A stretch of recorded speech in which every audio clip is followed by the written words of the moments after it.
Hey there, everyone. My name is Kimberly, and today I'm here to talk with you about the topic of weight loss. The following presentation will offer you my personal triumph over obesity that aided in the restoration of my mental and physical health. Though the road I walked was long and filled with struggles, tears, and also failures, I am grateful for the story I get to share with others.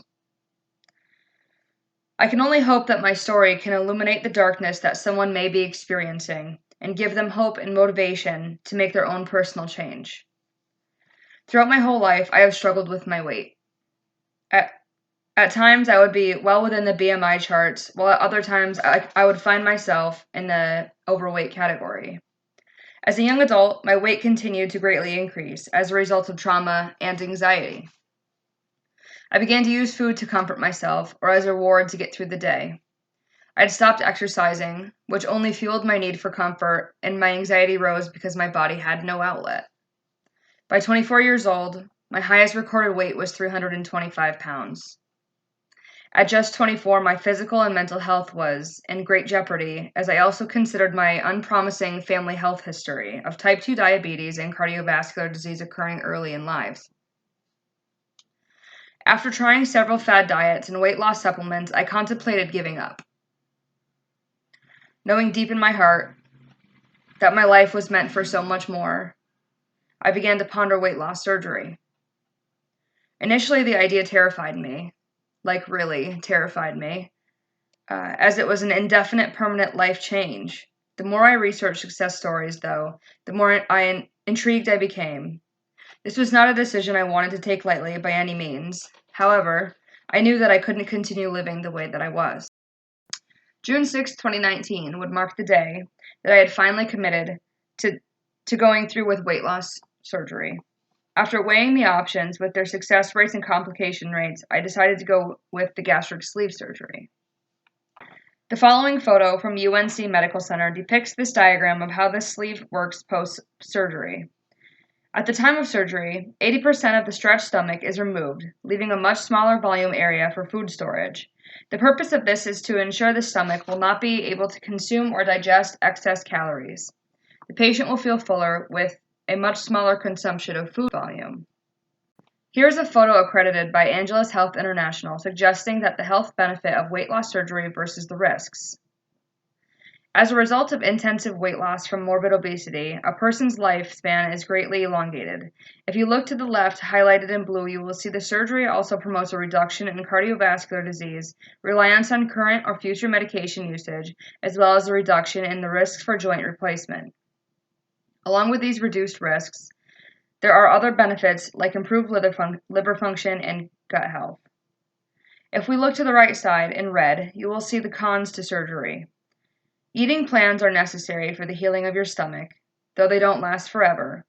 The chance of gaining weight is still a very real concept if the subject chooses to continue overeating or eating junk food over time, which would eventually stretch the gastrectomy back out. Like any surgery, there are risks, with anesthesia, with bleeding, and blood clots. Some other cons and complications that I can identify from personal experience are the risks of hair loss, saggy or loose skin, and the risk of malabsorption. Currently, I take a daily vitamin twice a day as well as an iron supplement to ensure proper nutrient intake. After weighing the pros and the cons, I decided the sleeve surgery was the best option for me as it posed the lowest risks for complications and malabsorption.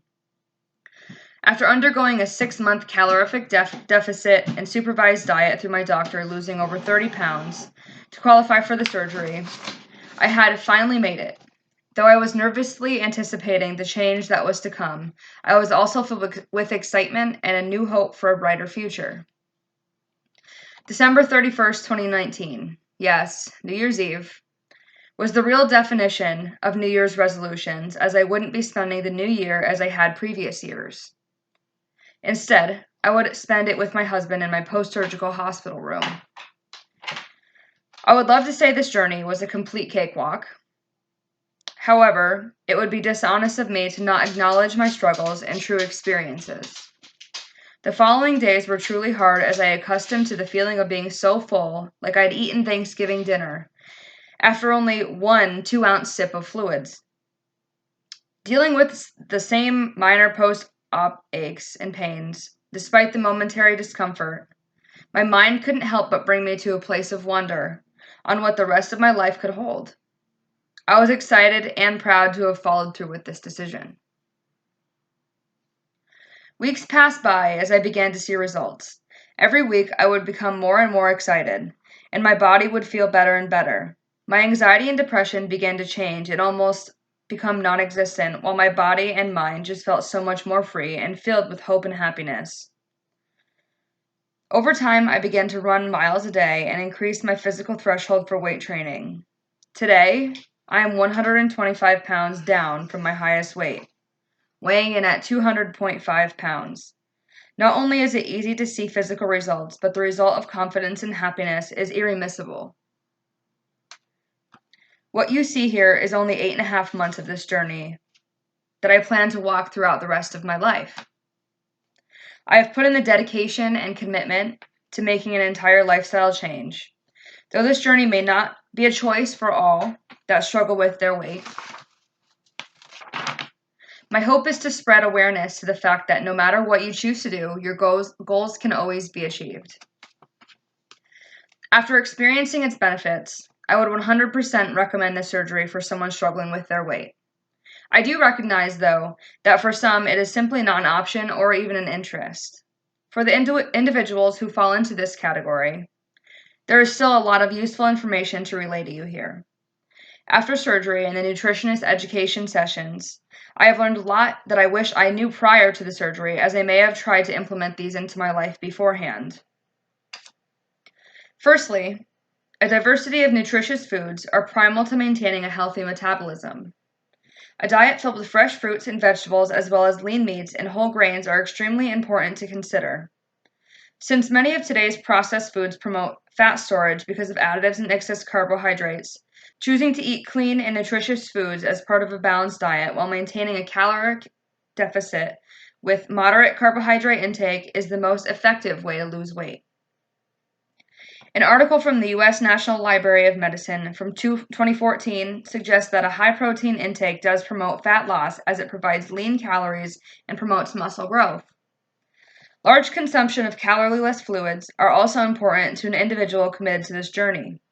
Cutting out unnecessary sugars, carbs, or calories while adding in fluids to flush out the system greatly aids in the weight loss process. As part of my pre-op diet to lose weight before qualifying for surgery, I was asked to sit down immediately before every meal and drink 1 large glass of water. By doing so, the stomach has less space for food volume. Next, you always want to eat your proteins first. This should be the size of one's fist, your fist. If you were to eat rice or some sort of whole grain carbohydrate along with dinner, it should also not exceed the size of your palm, the inner part of your palm. Vegetables can then be used to eat until fullness. It is hard to exceed calorie or carbohydrate limits when filling up on vegetables because their carb and calorie count is so low.